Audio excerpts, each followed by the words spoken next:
येईल त्याप्रमाणे आपण शासनाने त्यांना न्याय द्यावा। माननीय अध्यक्ष महोदय, माननीय बावनकुळे साहेबांनी त्यांच्या स्वभावाला साजेल म्हणजे अजितदादानंतर अत्यंत स्पष्टपणाने बोलणारा मंत्री म्हणून राज्यामध्ये जर या ठिकाणी कोणी असेल तर तो निश्चितपणे आता बावनकुळे साहेब या ठिकाणी आहेत। बावनकुळे साहेब, माझा प्रश्न असा आहे की या 300 एकरवाल्यांची काय चूक आहे?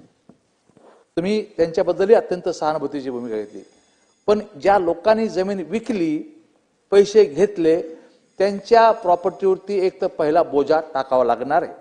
त्यांच्या सर्व प्रॉपर्टीवरती आपल्याला सील करून बोजा टाकावा लागणार आहे। तो बोजा तुम्ही त्या ठिकाणी टाकणार का? माननीय अध्यक्ष महोदय, यामध्ये 420चा गुन्हा दाखल झालेला आहे, पण 420 गुन्हा होतं काय अध्यक्ष महाराज? 300 एकर जमीन घेतली, 420चा गुन्हा दाखल झाला, 2 दिवसात बाहेर येऊन जाईल, अटक होऊन जाईल। तर अशा भूमाफियांना अत्यंत कठोर कायदा, ज्या पद्धतीने गुजरातमध्ये, कर्नाटकमध्ये, इतर राज्यामध्ये भूमाफियाच्या संदर्भात कायदे आहेत, आता हे कायदे जर आपण बदलले नाहीत तर असे लोक पुन्हा 300, 400 एकर जमीन घेतील आणि विकून टाकतील आणि 2 दिवसात बाहेर येतील। अध्यक्ष महोदय, या संदर्भाने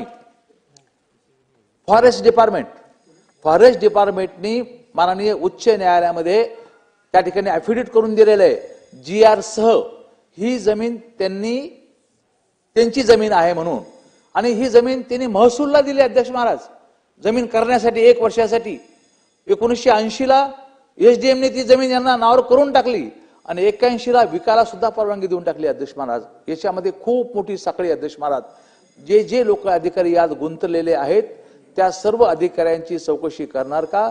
आपण 553, 558, 559, 60 मध्ये सर्व व्यवहार थांबवले, त्याबद्दल समस्त जालनेकरांच्या नागरिकांच्या वतीनं मी आपले मनापासून आभार व्यक्त करतो, कारण की गरिबांची लूट त्या ठिकाणी आता थांबेल, गरिबांना तिथं आता लूटलं जाणार नाही। आपल्या या निर्णयाचं मी मनापासून स्वागत करतो अध्यक्ष महाराज, आणि याच्यावरती बोजा टाकला जाईल का त्यांच्या इतर प्रॉपर्टीवर? माननीय अध्यक्ष महोदय, आपण सूचना दिल्याप्रमाणे आणि